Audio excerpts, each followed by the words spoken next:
কালবৈশাখীর বেলা এলো বলে ফাল্গুনের বিকেলে মৃদুমন্দ মলয় বাতাসের মধ্যেই যেন চৈত্রের কালবৈশাখীর ইঙ্গিত। দিনভর মেঘ ও রোদের খেলা চলছে। বৃষ্টি হবে নাকি আকাশ ভাবাচ্ছে মানুষকে। পশ্চিমবঙ্গের আবহাওয়া নিয়ে এই আবহে গুরুত্বপূর্ণ সতর্কতা জারি করেছে আবহাওয়া দপ্তর। বিশেষজ্ঞরা জানিয়েছেন, ফের বাংলার একাধিক জেলায় আজ এবং আগামী কয়েকদিনে বজ্রবিদ্যুৎ সহ বৃষ্টি এবং দমকা হাওয়ার সম্ভাবনা রয়েছে। উত্তর ও দক্ষিণবঙ্গের কিছু অংশে বিক্ষিপ্তভাবে বজ্রবিদ্যুৎ সহ বৃষ্টিপাত চলবে। এছাড়া কোথাও কোথাও মাঝারি বৃষ্টি, বজ্রপাত এবং ঘন্টায় সর্বোচ্চ 30 থেকে 50 কিলোমিটার গতিতে দমকা ঝড়ো হাওয়া বইতে পারে। তাই সাধারণ মানুষকে সতর্ক থাকার পরামর্শও দেওয়া হচ্ছে। তবে এই ঝড় বৃষ্টির প্রভাব উত্তরবঙ্গের জেলাগুলিতে বেশি পড়ার সম্ভাবনা। পূর্বাভাস অনুযায়ী উত্তরবঙ্গের বেশ কয়েকটি জেলায় বজ্রবিদ্যুৎ সহ বৃষ্টির সম্ভাবনা বেশি। বিশেষ করে দার্জিলিং, কালিম্পং, জলপাইগুড়ি, কোচবিহার এবং আলিপুরদুয়ার জেলায় স্থানীয়ভাবে বজ্রঝড় বৃষ্টিপাত হতে পারে। এই জেলাগুলিতে বিকালে বা সন্ধ্যার দিকে মেঘ জমে বজ্রবিদ্যুৎ সহ বৃষ্টি নামার সম্ভাবনা রয়েছে। পাহাড়ি এলাকায় দৃশ্যমানতা কমে যাওয়া এবং হঠাৎ আবহাওয়ার পরিবর্তনের ঘটনাও ঘটতে পারে। এদিকে বাংলার রাজধানী কলকাতা সহ দক্ষিণবঙ্গের বিভিন্ন জেলায় আকাশ আংশিক মেঘলা থাকবে। কিছু এলাকায় হালকা থেকে মাঝারি বৃষ্টি এবং বজ্রবিদ্যুৎ সহ বৃষ্টির পূর্বাভাস। দিনের তাপমাত্রায় খুব বেশি পরিবর্তন না হলেও আর্দ্রতা বেশি থাকায় অস্বস্তিকর গরম অনুভূত হতে পারে। তবে বজ্রবিদ্যুৎ সহ বৃষ্টি হলে সাময়িকভাবে তাপমাত্রা কিছুটা কমে আসবে এবং গরম থেকে কিছুটা হলেও স্বস্তি মিলতে পারে। তবে ইতিমধ্যেই আবহাওয়া দপ্তর থেকে সাধারণ মানুষকে কয়েকটি গুরুত্বপূর্ণ সতর্কতা মেনে চলার পরামর্শও দেওয়া হয়েছে। বজ্রপাতের সময় খোলা মাঠ বা উঁচু জায়গায় না থাকার জন্য, বড় গাছ বা বিদ্যুতের খুঁটির নিচে আশ্রয় না নেওয়ার জন্য এবং বজ্রঝড়ের সময় মোবাইল ফোন বা বৈদ্যুতিক যন্ত্র ব্যবহার না করা। প্রয়োজন হলে নিরাপদ স্থানে আশ্রয় নিতে হবে। বিশেষ করে গ্রামীণ এলাকায় কৃষকদেরকেও সতর্ক থাকার পরামর্শ দেওয়া হয়েছে, কারণ বজ্রপাতের সময় খোলা মাঠে কাজ করা বিপজ্জনক হতে পারে। এছাড়াও রয়েছে আবহাওয়ার পরিস্থিতির ওপর নজর রাখার পরামর্শ। আবহাওয়া দপ্তর জানিয়েছে, আগামী কয়েকদিনে বাংলার আবহাওয়ার পরিস্থিতি দ্রুত পরিবর্তন হবে। তাই সর্বশেষ আপডেটের জন্য আবহাওয়ার পূর্বাভাসের দিকে নজর রাখার পরামর্শ দেওয়া হচ্ছে।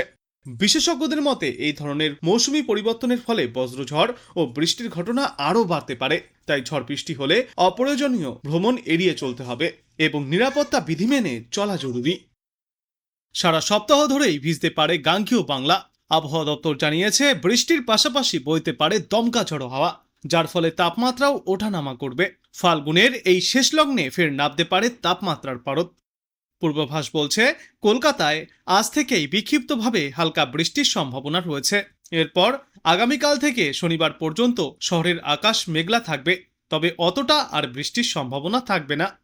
কিন্তু ফের আগামী রবিবার থেকে বৃষ্টির সম্ভাবনা বাড়তে পারে।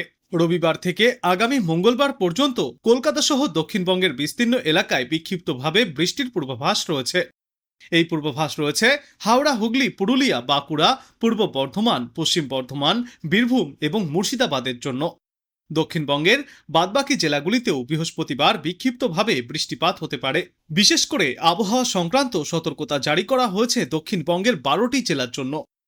আজ বজ্রবিদ্যুৎ সহ বৃষ্টির সতর্কতা রয়েছে উত্তর 24 পরগনা, দক্ষিণ 24 পরগনা এবং পশ্চিম মেদিনীপুর জেলায়। এছাড়াও পুরুলিয়া, বাঁকুড়া, বীরভূম, 2 বর্ধমান এবং মুর্শিদাবাদে বৃষ্টির জন্য সতর্কতা জারি করা হয়েছে। তারপর রবিবার থেকে নদিয়া এবং হুগলিতে বৃষ্টির জন্য সতর্কতা জারি থাকবে।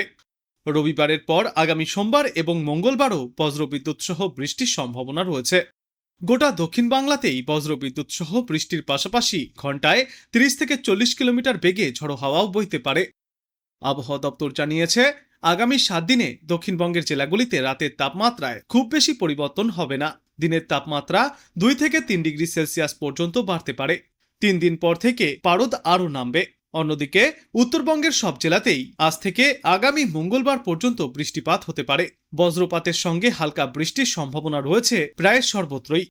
সঙ্গে আবহাওয়া দপ্তরের সতর্কতা, উত্তরবঙ্গের কয়েকটি জেলায় প্রতি ঘন্টায় সর্বোচ্চ 30 থেকে 40 এবং কোথাও কোথাও সর্বোচ্চ 50 কিলোমিটার গতিতে দমকা ঝড়ো হাওয়া বইতে পারে। আগামী সপ্তাহের সোমবারের পর থেকে উত্তরবঙ্গে দুর্যোগ কিছুটা কমে আসবে। চলতি এই সময়ে কলকাতা সহ গোটা বাংলায় সর্বনিম্ন তাপমাত্রা থাকবে 24 ডিগ্রি সেলসিয়াসের আশেপাশে এবং সর্বোচ্চ তাপমাত্রা থাকবে 32 ডিগ্রি সেলসিয়াসের আশেপাশে। বাতাসে আপেক্ষিক আর্দ্রতার সর্বাধিক পরিমাণ থাকবে 90% এবং সর্বনিম্ন পরিমাণ থাকবে 50%। আজ বাংলাদেশ আবহাওয়া দপ্তর সূত্রে জানা যাচ্ছে, রংপুর, রাজশাহী, ঢাকা, ময়মনসিংহ, খুলনা, বরিশাল, চট্টগ্রাম ও সিলেট বিভাগের দু এক জায়গায় অস্থায়ীভাবে দমকা হাওয়া সহ বৃষ্টি অথবা বজ্র বৃষ্টিপাত হতে পারে। সারা দেশে দিন এবং রাতের তাপমাত্রা প্রায় অপরিবর্তিতই থাকবে। আগামীকাল রংপুর, রাজশাহী, ঢাকা, ময়মনসিংহ, খুলনা, বরিশাল, চট্টগ্রাম ও সিলেট বিভাগের দু এক জায়গায় অস্থায়ীভাবে দমকা হাওয়া সহ ঝড়ো হাওয়া বা বজ্রবিদ্যুৎ সহ বৃষ্টিপাত চলবে। সারা দেশে দিনের তাপমাত্রা প্রায় অপরিবর্তিতই থাকবে এবং রাতের তাপমাত্রা সামান্য বাড়তে পারে। আগামী পরশুদিন রংপুর, রাজশাহী, ঢাকা, ময়মনসিংহ, খুলনা, বরিশাল, চট্টগ্রাম ও সিলেট বিভাগের কিছু কিছু জায়গায় অস্থায়ীভাবে দমকা হাওয়া সহ বজ্র বৃষ্টিপাত জারি থাকবে। সারা দেশ জুড়ে দিনের তাপমাত্রা প্রায় অপরিবর্তিতই থাকবে এবং রাতের তাপমাত্রা সামান্য কমতে পারে। 13ই মার্চ রংপুর, ময়মনসিংহ ও সিলেট বিভাগের দু এক জায়গায় এবং রাজশাহী, ঢাকা, খুলনা, বরিশাল ও চট্টগ্রাম বিভাগের দু এক জায়গায় অস্থায়ীভাবে দমকা ঝড়ো হাওয়া সহ বৃষ্টি অথবা বজ্রবিদ্যুৎ সহ বৃষ্টি চলবে। সারা দেশে দিন এবং রাতের তাপমাত্রা প্রায় অপরিবর্তিতই থাকতে পারে এবং এর পরবর্তী দিন 5 গোটা বাংলাদেশ জুড়েই আবহাওয়ায় উল্লেখযোগ্য কোনো পরিবর্তনের সম্ভাবনা নেই। তাপমাত্রা ক্রমশই বৃদ্ধি পাবে, বাড়বে আর্দ্রতাজনিত অস্বস্তি আর বিক্ষিপ্ত বৃষ্টির সম্ভাবনাও রয়েছে এই সময়ে।